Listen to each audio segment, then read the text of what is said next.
thought I'd do an update video because I got the Ebon Hawk done finally. So yeah, there it is. Thing is freaking huge. I think it's bigger than the Legacy Falcon, but I've got Revin and like T3 coming out of the loading ramp there and stuff so far. But yeah, I actually had to build like another whole platform for this, so it's like down to the bottom of my Jedi temple. But yeah, I'm really happy with the way this turned out.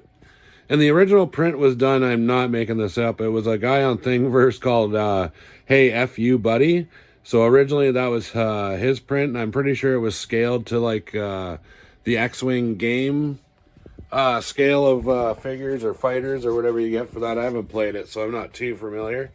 But yeah, it turned out really good. The only thing I really haven't done is painted up the windshield and stuff, and I'll leave that for another time. But for the most part, this is ready to rip. I kind of went with a little brighter red than what you see in the game. I'll throw a picture up right now. And the reasoning behind that is I always played KOTOR on the PC, so I always played it with mods, so I'd pick the green or the red Ebon Hawk color scheme, so I just kind of like this. The other thing I skipped out on was these are actually supposed to be arches, these paint decals here. But I just wanted something I could measure out, do in a straight line, so it would be like symmetrical on both sides. I'm not like great with my free brushing, so I didn't want to try and do those arches that were on the original one. The other thing I did here was, I had kind of I don't know if you can see it in there, but there was a bit of a print failure, so I just kind of utilized that and made it more of like a blast mark where it's taken some damage. Same with here. Kind of had a bit of a misprint, but I thought I'd do it up. But I'm pretty happy with the weathering. So yeah, I gave it like a base coat of white primer because the Ebon Hawk was kind of that off-white color. And then I dusted it with a bit of black spray paint. And then afterwards, once I got everything on here, the decals painted, then I just did my typical dry brushing where I do it with silver first just to kind of make it look like the paint's worn off in places. And then I do my dirt afterwards.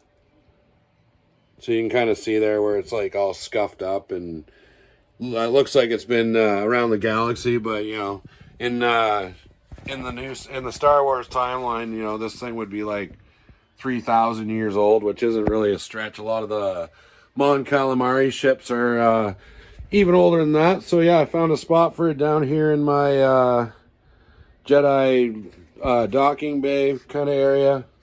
So it'll stay there for now. But yeah, I'll show off some of my other customs too in a minute here.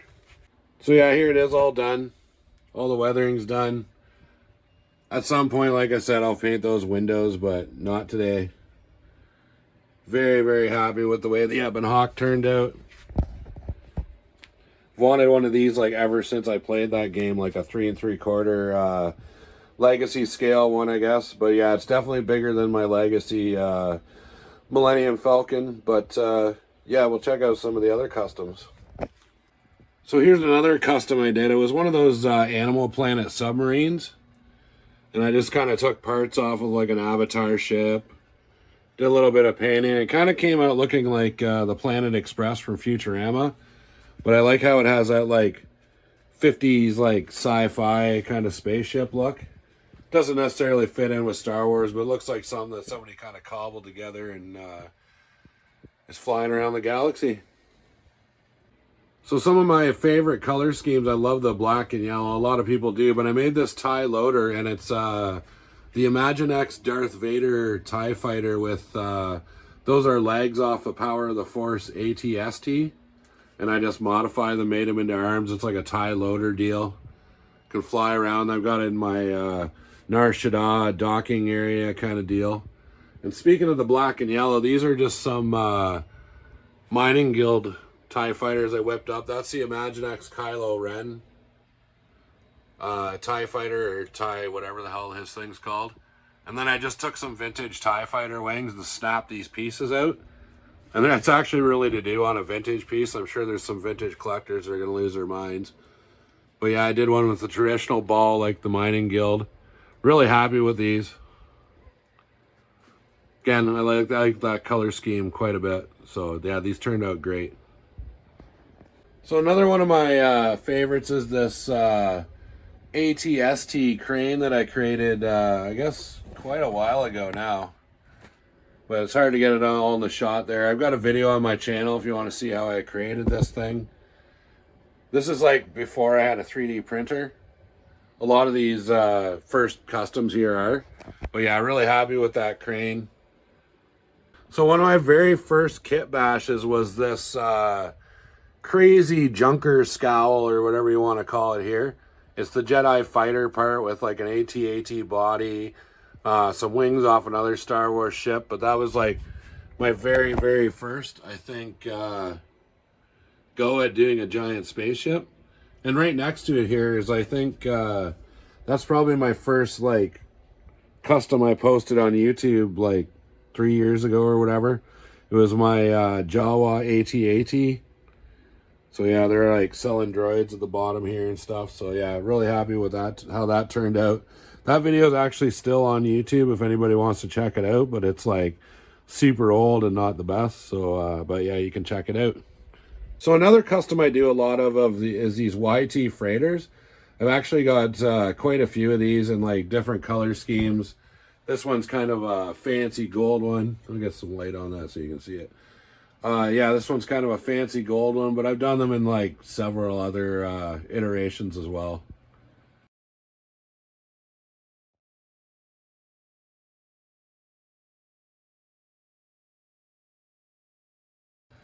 So another one of my favorite customs was this old G.I. Joe Ice Wolf that I put TIE Fighter wings on. It's kind of way up in there, and it's got like a Genosha in front of it there, but it's hard to kind of give you a great look at it. It's way back in my setup, and my setups are like super deep, so I'm not going to climb back in there and like show you everything about it. So now getting into like the 3D printed. So once I got a 3D printer, that just kind of like, it was, like I've said before, a total game changer when you're world building. But that's the original Black Series ATST, and that's one I actually like 3D printed. And it like moves and stuff, the head moves back and forth.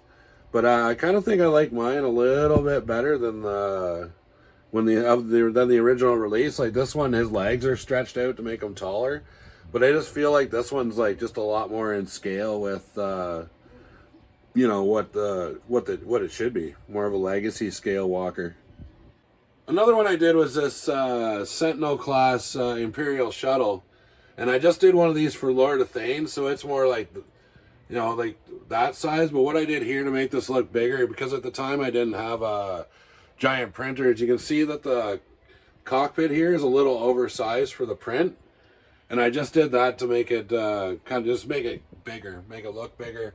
But it's really cool. The wings fold down and stuff. It takes up a lot of real estate, but definitely think that's a great piece to add into the old Imperial base here. Another custom I'm really happy with is this, I guess you would call it like a maintenance speeder, like a truck or something. But yeah, that's the front off of one of those turbo tanks. And then the foundation, I just took it off an old fire truck. And these are just railings and stuff off various chap-made Jeeps. And these thrusters, again, this is before I had a 3D printer. So I made that pill bottle with kind of a cap or something off of a mouthwash bottle on the end there. But I still do like the kit bashing and stuff like that. I don't 3D print exclusively everything right now. And then this, I guess it would be Clone Wars era drop ship. I just kind of did that up, stuck some parts on it. It's hard to see. Once they're in the setup, like sometimes they're kind of tucked away, so they get harder to get at. But yeah. So here's another massive one I did. This is my Mandalorian warship. And it's like an AT-TE body, and all the doors and everything still open up on it. I got that Republic era dropship wings on it, like an Apache helicopter front.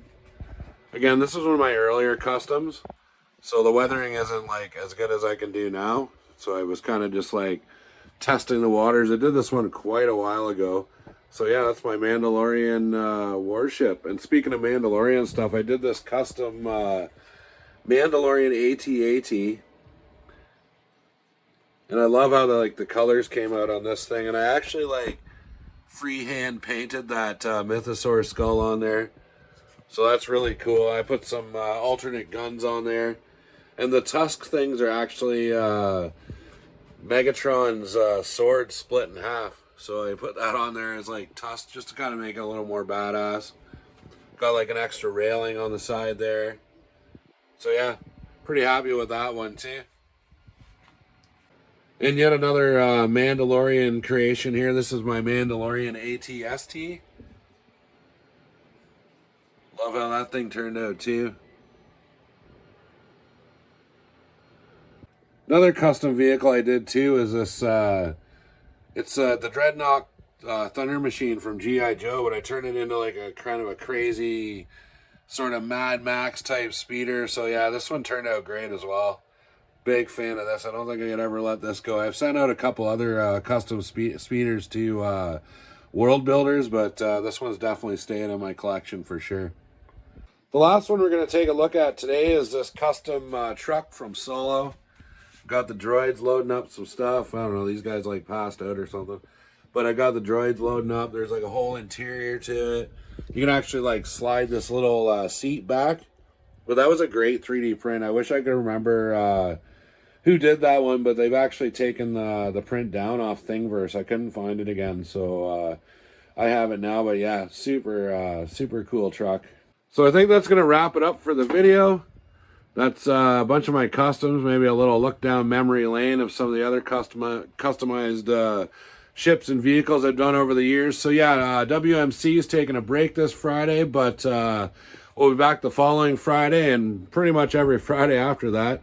8 p.m. Eastern Standard Time on my channel. You can check it out. You can also check out Toy Squad on Monday nights, 6 p.m. Eastern Standard Time. And yeah, check out the links and consider supporting the channel on Patreon. And we also have a bunch of really cool t-shirts you can link to on TeePublic. So until next time, take it easy.